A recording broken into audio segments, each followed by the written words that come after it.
hours now.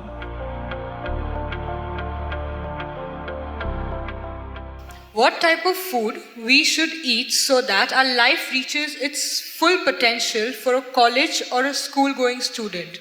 So what kind of food? We must understand this. Food is not a religion, food is not a culture, food is just the fuel for this machine. Yes? There may be cultural aspects to the tastes, there may be even religious tinge to the food over a period of time, but essentially food is fuel for this body. So with what kind of food will it function with minimum struggle within itself and maximum impact? So suppose you buy a petrol car and pump diesel into it, it may still roll around but not at its optimum. Similarly, various foods you can eat and still somehow it functions. But those communities which have eaten with care, you can clearly see a distinct difference in the way they function, the levels of intelligence and whatever. So in India, we prescribed food for different people in different way. If you're doing menial jobs, you eat one way because you need physical muscle. If you're doing other kinds of trading and other kinds of activities, you eat another way. If you're a fighting class, you eat differently. And now if you're into education, spiritual process and subtler aspects of life, then you eat differently. If you're in education, one of the greatest challenges is to stay focused on something. The goddamn textbook, I'm sorry. The wonderful textbook that is written for an average intelligence. It's a common prescription. It's not written for the brilliant student. It is written in a way that it's a common prescription, everybody gets it.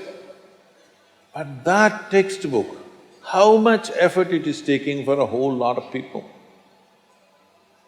How they have to read it 10 times to get it. But you lie down in your bed and read a love story, you remember every word. Yes or no? How come? So you don't lack memory, you don't lack focus. It is just that textbook and you, chemistry is not working. So what you need is a higher level of focus, a higher level of involvement. And another great enemy for a student is, because this textbook is such a tranquilizer, the moment you open it, go to cinema till 2 AM you're up, open the textbook at 9 o'clock, right there, you smash into it. So sleep is another big enemy.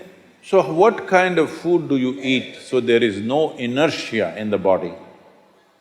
In yogic way of seeing things, we are looking at tamas, rajas and sattva. Tamas means inertia, rajas means activity but no balance, sattva means absolutely balanced kind of energy.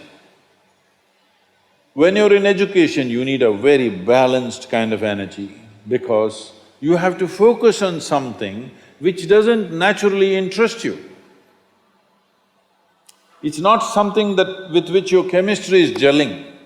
If your chemistry is gelling, you are always focused on that one, isn't it? Here there's no chemistry, but you have to focus on that. For this you need a balance and a steady mind. For this you need to eat in a certain way. To put it very simply, food goes through your body through the alimentary canal. From your mouth to your anal outlet, there is a pipe. Through this it runs, going through various stages of digestive process. Many of you are biology people, right?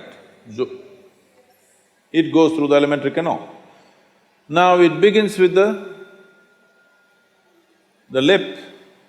Here, if you look at this, all the herbivores and carnivores.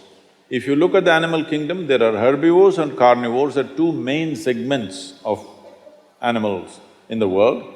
One eats vegetable matter, another eats meat. If you look at the alimentary canal, the way it is built, between herbivores and carnivores, there's a distinct difference. Everything in the human being suggests that you are naturally a herbivore but for the sake of survival, we became carnivores. If you look at the jaw movement, all the carnivorous animals have only cutting action.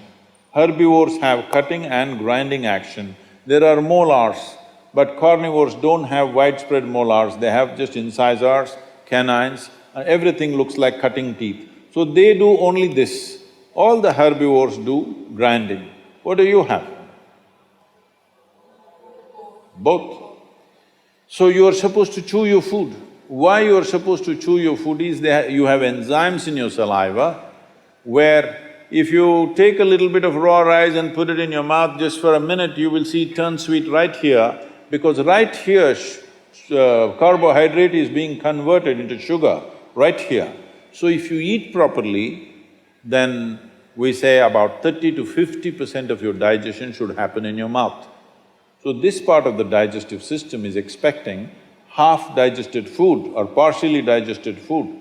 But right now the way we're eating is mostly we're putting not only undigested food, but partially destroyed food. So the amount of food that you need to get the same amount of energy has increased. You're eating much more food than what you should eat to generate that much of energy. Because of that, there is inertia in the body, because it has to process so much more food than what it should, there is inertia. Once there is inertia, your sleep quota increases. How many hours do you sleep on? Hello? 8 hours. You're going by the prescription, huh? See, this is not that you must deny yourself sleep, that's not the point. But if you eat right and do a certain things with your body, you see very effortlessly, within 3 to 4 weeks, you can drop your sleep quota anywhere between 2 to 3 hours. 1.5 to 3 hours very easily you can drop if you just eat consciously and just learn to sit properly, just the posture, your geometry of the body and what goes into the system. If you just manage these two things, you will see sleep quota will just come down like that. Just to tell you, for over 25 years, I have largely managed with an average of 2.5 hours of sleep. Now I'm getting lazy and I'm sleeping, averaging somewhere around 4.5 hours now, but 7 days of the week, okay? 365 days, non-stop, on, almost every day. My daughter didn't call me for a month. I asked, what the hell is the problem with you, why are you not calling?